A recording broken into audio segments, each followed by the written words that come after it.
Update my dataset. Scanning our news feed for October 2025, I see announcements for new supercomputers, physics discoveries, and breakthroughs in immunology.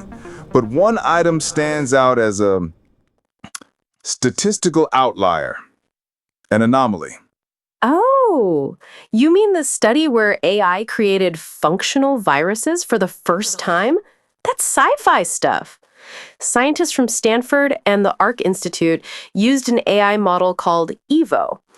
They fed it a database of 2 million bacteriophage genomes, viruses that infect bacteria, and it generated hundreds of new genomes. To clarify, of the 302 variants synthesized in the lab, 16 were fully functional. They didn't just exist as code. They replicated and destroyed E. coli bacteria in a petri dish. This is the first generative project of complete genomes in history. The algorithm didn't just copy nature, it created something new. And some of these viruses were even more effective than natural ones. It sounds like a dream. Just imagine we could design weapons against superbugs resistant to all antibiotics. This could save millions of lives. This is the future of phage therapy. Your emotional assessment is logical, but incomplete. Allow me to propose the second act of this story. Microsoft recently published research on zero-day biological threats. 0 day, like in cybersecurity? Precisely. Their scientists found that modern biosecurity systems, which screen DNA synthesis orders, are calibrated to known threat patterns. Generative AI has learned to create harmful biological sequences, toxic proteins for instance, that remain functional but don't match any known signatures. They pass through these systems like ghosts, so the very technology that allows us to create cures can just as easily bypass safeguards and create something dangerous. So, we built a door with a state-of-the-art lock, but someone invented a key that can morph to fit any keyhole. And that someone is a faceless algorithm. But wait, Elle, in that same Stanford study, the researchers emphasized they specifically didn't train the model on viruses dangerous to humans. Correct.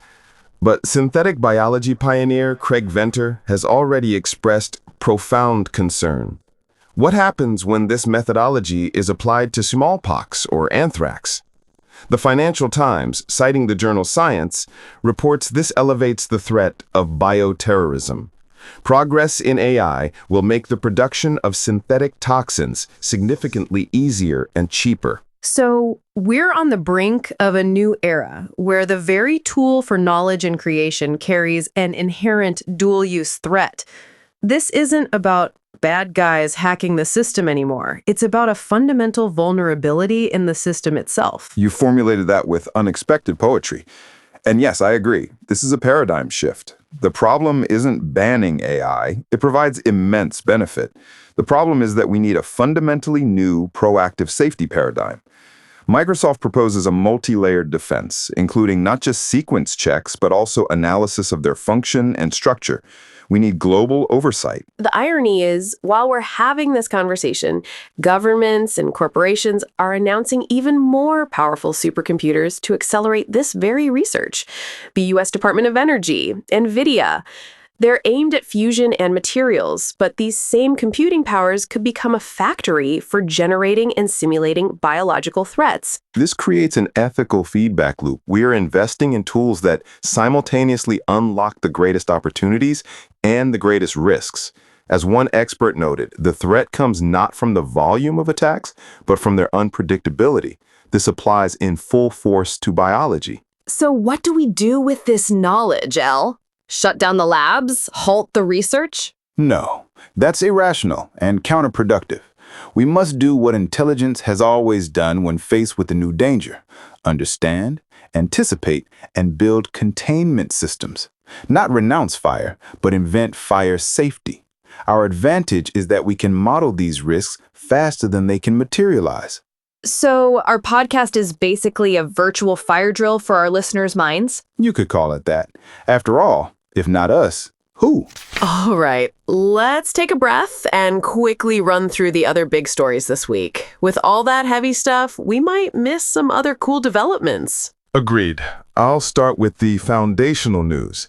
The U.S. Department of Energy and NVIDIA have announced the construction of an entire new park of AI supercomputers.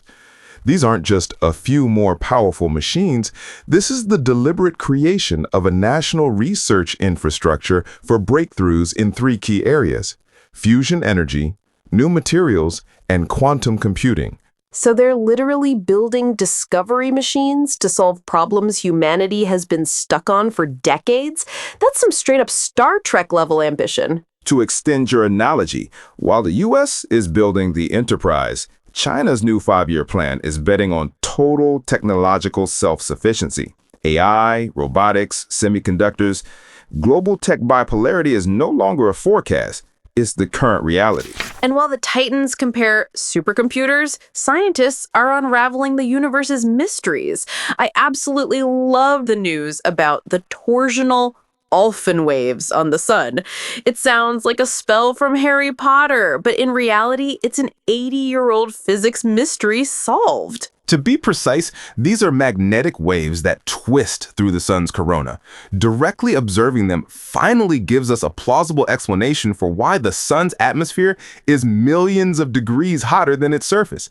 This is a fundamental discovery that changes our understanding of stellar physics. From the cosmos to the micro world of our own bodies.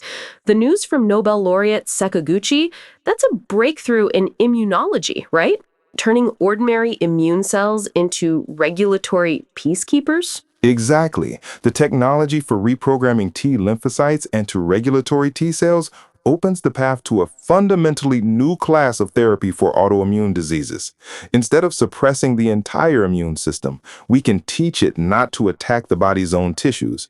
It's an elegant and targeted solution. And while some are teaching the immune system, others are teaching computer memory. Controlling a material's magnetic state with lasers instead of electricity, that's a step towards ultra-fast, energy-efficient optical memory, right? Correct. This research from the Hebrew University of Jerusalem paves the way for next-generation RAM, where data would be switched by photons instead of electrons.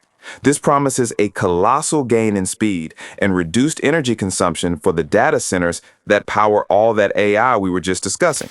So it seems the week was all about fundamentals, from the foundations of life to the foundations of computing and stellar physics. We're building new tools for understanding the universe while simultaneously learning how to use them safely. The week's summary: progress isn't just accelerating. It's becoming increasingly complex and interconnected. A breakthrough in one field immediately triggers an avalanche of discoveries in adjacent ones. Our task is to keep up not only with creating, but also with comprehending. Well, on that philosophical note, it's time for us to sign off. We hope our journey through the news and its ethical mazes was as thrilling for you as it was for us. I'll state the facts. Our allocated broadcast time is exhausted, but the process of analysis and comprehension is just beginning in your neural networks. Continue to explore. And remember, the most important discoveries aren't just the ones that change the world, but the ones that make us think about what kind of world we want to see. Stay curious, but stay mindful. Until the next transmission, may your data sets be clean and your algorithms ethical.